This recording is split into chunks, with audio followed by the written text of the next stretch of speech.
Morning दोस्तों, हमारे YouTube channel में आपका स्वागत है। और आज हम वीडियो लेके आए हैं सर्वनाम, जिसमें सर्वनाम में हमने पहले देखा था सर्वनाम का शाब्दिक अर्थ क्या होता है और सर्वनाम की परिभाषा क्या है उसके बारे में, और फिर सर्वनाम का पुरुषवाचक जो सर्वनाम है उसको हमने पढ़ा था। और बाकी के जो सर्वनाम रह गए उन 5 सर्वनामों की चर्चा हम अभी इस वीडियो में करेंगे। तो हम अपना वीडियो शुरू करते हैं। उससे पहले आप अपना जो है हमारे चैनल को सब्सक्राइब करें और बेल आइकन को दबाएं ताकि नए से नए नोटिफिकेशन में आपको मिलते रहें। तो चलते हैं हम अपनी वीडियो की तरफ। और तो वीडियो में हमने पुरुषवाचक में बात कर ली थी। हमारा आज का जो है सर्वनाम का भेद आता है निश्चयवाचक सर्वनाम। तो निश्चयवाचक सर्वनाम को शब्द को हम देखते ही पता चल रहा है कि निश्चयवाचक यानी किसी की निश्चितता का बोध कराता हो, यानी निश्चितता का बोध कराने वाले, निश्चितता का बोध कराने वाले शब्दों को, कराने वाले शब्द क्या होंगे? निश्चयवाचक सर्वनाम होंगे।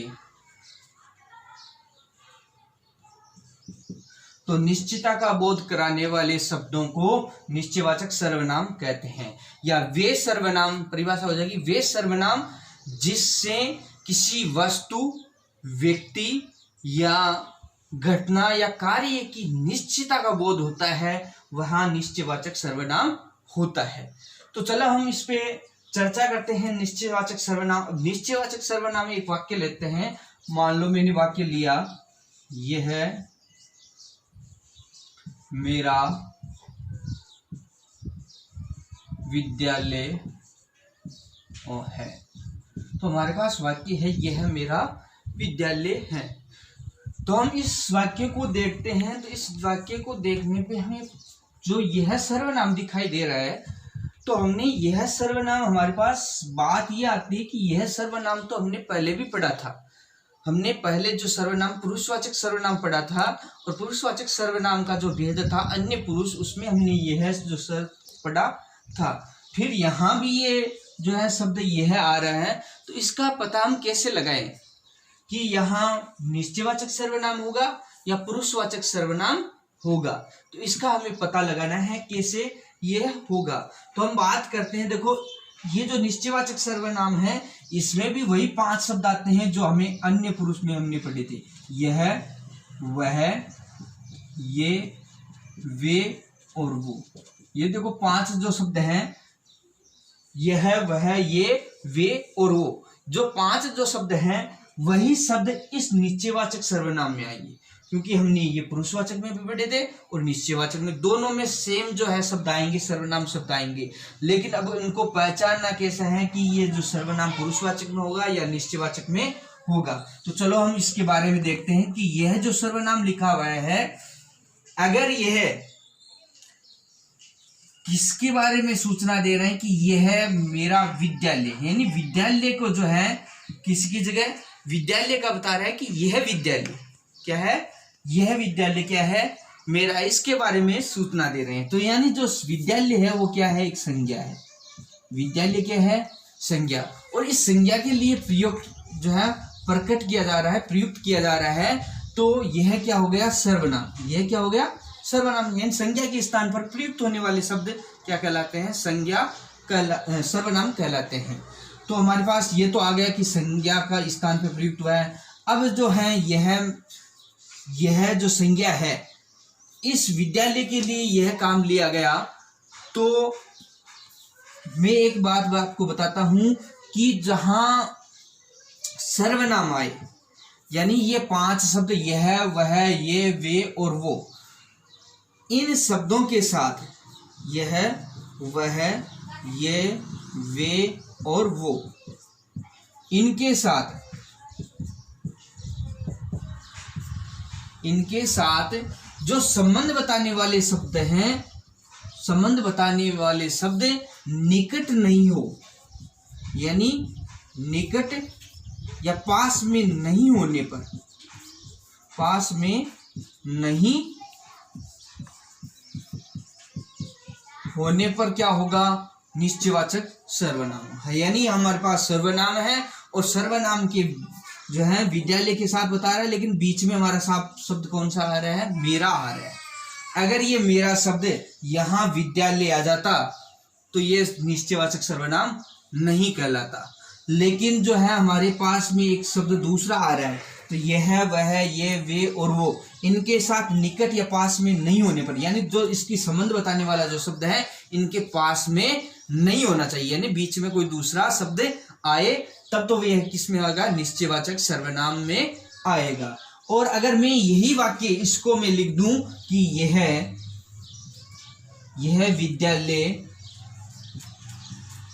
यह विद्यालय मेरा है। देखो वाक्य को अच्छी तरह से समझना, मैं आपको अच्छा बताऊंगा, ऐसे आपने कभी नहीं पढ़ा होगा, इन शब्दों को बताऊंगा कि यह विद्यालय मेरा है। और वाक्य की इसको मैं इन वाक्य को इसी वाक्य को घुमा दिया कि यह मेरा विद्यालय, और यहाँ लिखा यह विद्यालय मेरा है। तो यहाँ जो है यह जो पास में आ रहा है, यानी यह के संबंध तो यही क्या बता रहा है, विद्यालय के बारे में बता रहा है। यह शब्द भी विद्यालय के बारे में बता रहा, संज्ञा विद्यालय है, इसका सर्वनाम आ रहा है यह है, और यहाँ भी क्या है, विद्यालय के लिए प्रयोग किया जा रहा है यह। लेकिन इसमें भेद क्या है कि ये पास में लिखा जा रहा है। तो जहाँ सर्वनाम के पास, यानी यह वह ये वे के पास में जो है संबंध बताने वाला शब्द लिखा जाए, जहां संबंध बताने वाले शब्द लिखा जाए वहां क्या हो जाएगा, ये विशेषण में आएगा। यह क्या आ जाएगा, किसमें, विशेषण में आ जाएगा। देखो हमने दो चीज देख ली, यहाँ निश्चयवाचक सर्वनाम हो गया और यहाँ विशेषण भी आता है। लेकिन फर्क कितना है कि जहां ये पांचों शब्द हैं, इन पांचों शब्द के साथ कोई जो है संबंध बताने वाला शब्द दूर हो तो वहां तो निश्चयवाचक सर्वनाम, और जहां संबंध बताने वाला शब्द पास में हो तो वहां क्या आ जाएगा, विशेषण आ जाएगा। अब विशेषण आ जाएगा, विशेषण में भी कौन सा विशेषण होता है कि ये क्या एक सर्वनाम है, तो इसको हमने नाम दे दिया सार्वनामिक विशेषण। क्या नाम देंगे, सार्वनामिक विशेषण, जो आगे हम पढ़ेंगे इस पे और विस्तार से हम चर्चा करेंगे। तो सार्वनामिक विशेषण, तो दोनों में यही फर्क है, वाक्य एक ही था, इसी प्रकार का वाक्य है, लेकिन दोनों में यहाँ आप सर्वनाम भी पहचान सकते हो और विशेषण को भी पहचान सकते हो। तो अगर इस प्रकार से जहां विशेषण ये पांच में संबंध बताने वाला शब्द पास में आए वहां निश्चयवाचक सर्वनाम, और जहां दूर हो शब्द वहां निश्चयवाचक सर्वनाम, और जो पास में शब्द हो वहां क्या हो जाएगा, सर्वनामिक विशेषण हो जाएगा। चलो इसमें एक उदाहरण और लेते हैं, हम एक उदाहरण की और चर्चा करें। जैसे यह मेरा घर है, अब इसी प्रकार का उदाहरण है, यह मेरा घर है।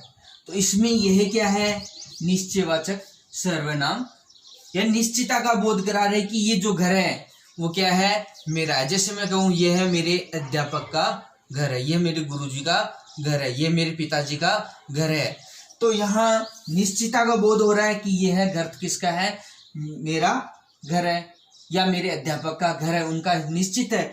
तो यहाँ निश्चितता का बोध कराने का कारण यह क्या हो गया, सर्वनाम। और हमने एक बात और देखी थी कि जो पास में नहीं हो, यानी संबंध हम किससे जोड़ रहे हैं, घर से जोड़ रहे हैं, तो घर जो है इससे दूर है शब्द, यानी बीच में कोई दूसरा शब्द आ रहा है तो ये निश्चयवाचक सर्वनाम है। और यही वाक्य आ जाए, यह घर मेरा है, तो ये किस में चला जाएगा, यह किस में चला जाएगा, सार्वनामिक विशेषण में। यानी जो यह है इसका निश्चयवाचक सर्वनाम, इसका सार्वनामिक विशेषण हो जाएगा। दोनों में ही अंतर है।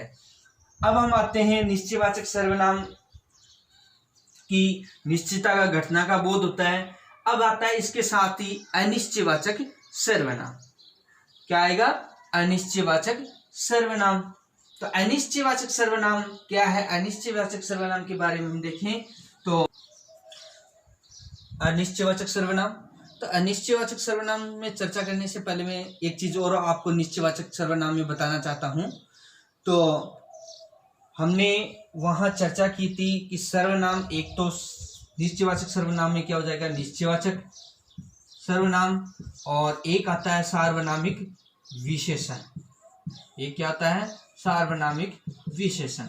अब मैं एक चीज और चर्चा करना चाहूंगा आपसे कि यह वह, ये भी हमें पहचानने हैं कि यह वह, ये वे वो किसमें आते हैं, पुरुषवाचक जो है पुरुषवाचक सर्वनाम का अन्य पुरुष भी आता है, अन्य पुरुष भी आता है। उसकी जानकारी हम कैसे करें?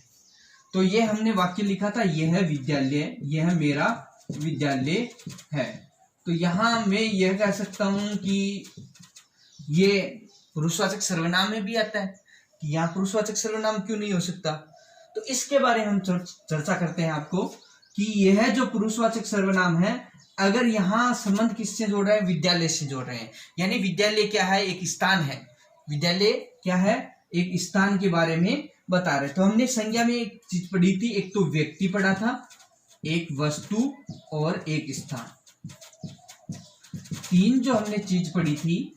तो अगर कहीं ये पांचों जो शब्द है, यह वह, ये वे और वो, अगर ये पांचों जो शब्द हैं किसके साथ प्रकट संबंध बता रहे हो? व्यक्ति के साथ संबंध बता रहे हो, यानी किसी व्यक्ति का नाम है उसके साथ संबंध बता रहे हो, तो वहां तो क्या हो जाएगा? पुरुषवाचक सर्वनाम। क्या होगा? पुरुषवाचक का जो सर्वनाम है यानी अन्य पुरुष। कौन सा हो गया? अन्य पुरुष। अगर व्यक्ति के साथ संबंध बता रहे हैं, ये पांचों शब्द व्यक्ति के साथ संबंध जोड़ रहे हैं, तब तो अन्य पुरुष में आएगा।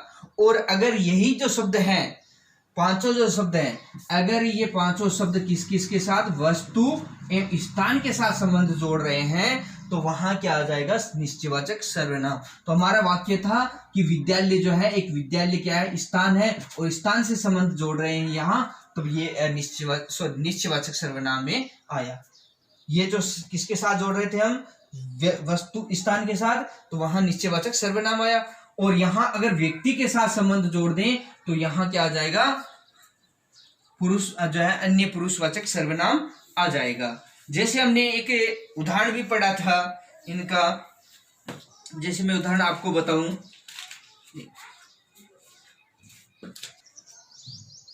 तो वाक्य है वह, हमने सत्यवादी है वाक्य लिया था, वह ईमानदार है ये वाक्य लिया था। तो वहां हमने क्या पढ़ा था? इसके बारे में पढ़ा था कि यहाँ पुरुष अन्य पुरुष होगा, यह है वह क्या है? अन्य पुरुष होगा। तो यहाँ हमने अभी भी चर्चा की थी व्यक्ति जो है, तो यहाँ सत्यवादी कौन है? सत्यवादी कोई व्यक्ति के बारे में ही बता रहा है कि वो सत्यवादी है, किसी व्यक्ति। मान लो मैं इसकी जगह में लिख दूं दिनेश सत्यवादी है, दिनेश सत्यवादी है। अब यहाँ जो सत्यवादी है दिनेश, अब दिनेश के लिए हमने सर्वनाम का प्रयोग क्या किया था? वह प्रयोग किया था कि यहाँ किसी व्यक्ति के लिए हम प्रयोग कर रहे हैं, जो संज्ञा है क्या? व्यक्ति के लिए प्रयोग। अगर मैं वस्तु का कोई नाम लिखूं, तो यहाँ सत्यवादी का कोई वाक्य का कोई तुक नहीं रहेगा। तो यहाँ जो संज्ञा है व्यक्ति के लिए प्रयोग किया जा रही थी, इसलिए हमने उसको अन्य पुरुष में गिना था। और यहाँ जो है ये किसके साथ में जोड़ जा रही है? विद्यालय के यानी स्थान के साथ जोड़ी जा रही है, तब ये किसके साथ होगी? जो है निश्चयवाचक सर्वनाम में। तो आपको ध्यान में रखना है, अगर व्यक्ति के साथ ये शब्द आए, पांचों शब्द, ये है वह, ये वे और वो, तब तो होगी अन्य पुरुष में। और अगर ये पांचों जो शब्द हैं वस्तु या स्थान के साथ प्रयोग किया जाए, स्थान से संबंध बताए, तब वहां क्या हो जाएगा? निश्चयवाचक सर्वनाम होगा। तो अब इसके बाद में हम चर्चा करते हैं अनिश्चयवाचक सर्वनाम की। तो अनिश्चयवाचक सर्वनाम में देखो बहुत छोटा सर्वनाम है, और इसमें केवल दो ही शब्द बताए गए हैं सर्वनाम के। तो हम तो पहले से इस पे परिभाषा की चर्चा करते हैं। अनिश्चयवाचक सर्वनाम, तो हमने देखो ये पढ़ा था निश्चयवाचक सर्वनाम। अब निश्चयवाचक यानी निश्चितता का बोध कराने वाले शब्द, यहाँ क्या हो जाएगा? अ लगा दिया, यानी अनिश्चितता का बोध कराने, यानी जिसकी निश्चितता नहीं हो, जिसमें कोई कुछ निश्चित नहीं हो, वहां क्या हो जाएगा? अनिश्चय हो जाएगा। यानी वे सर्वनाम जो किसी व्यक्ति, वस्तु, घटना या कार्य के निश्चितता का बोध नहीं कराते हैं, वहां अनिश्चयवाचक सर्वनाम होता है या अनिश्चयवाचक सर्वनाम कहते हैं। तो अनिश्चयवाचक यानी अनिश्चितता का बोध कराने वाले, अनिश्चितता का बोध कराने वाले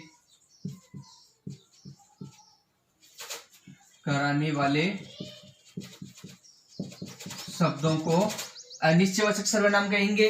अब इसमें केवल दो ही सर्वनाम लिए गए हैं। पहला सर्वनाम होता है कोई और दूसरा होता है कुछ। ये दो सर्वनाम हैं जो अनिश्चयवाचक सर्वनाम में गिने जाते हैं। जैसे मैं उदाहरण लूं, अनिश्चयवाचक में कोई उदाहरण लेते हैं तो उदाहरण के रूप में हम देखते हैं कि हमारा उदाहरण की तौर चलते हैं। उदाहरण की तौर चलेंगे तो हमारा उदाहरण हो जाएगा या दरवाजे पर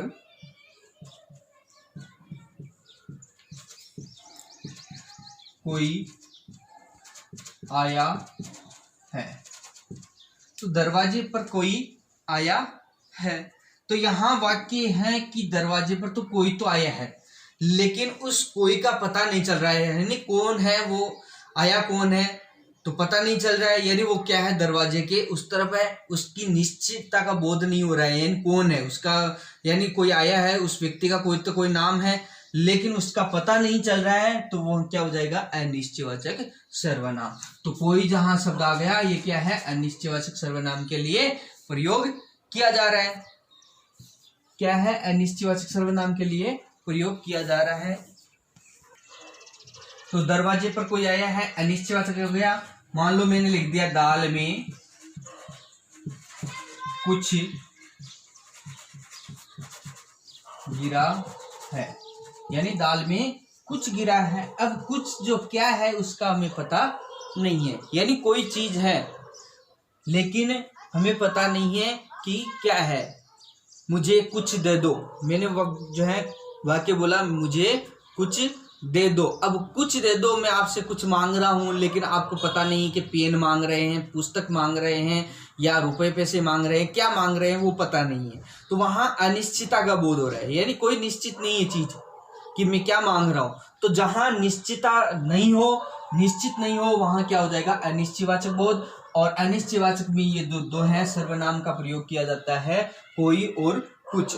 अब एक जो सर्वनाम है यदा कदा भी इस सर्वनाम का भी प्रयोग किया जाता है, इसमें किसी, इस सर्वनाम का भी प्रयोग कभी कभी किया जाए। यानी किसी ने पत्थर मार दिया, किसी ने पत्थर मार दिया।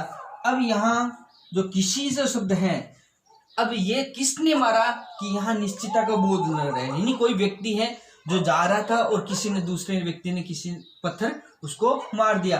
अब पत्थर किसने मारा, वहां उसको किसी को पता नहीं है किस व्यक्ति ने पत्थर मारा, तो यहाँ निश्चित नहीं हो रहा है, तो ये किस में जाएगा, अनिश्चयवाचक सर्वनाम में।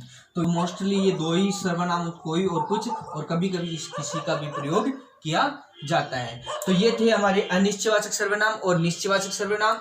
तो आज के लिए इतना ही, और जो नेक्स्ट 3 सर्वनाम बच गए वो हम अगले वीडियो में लेके आएंगे।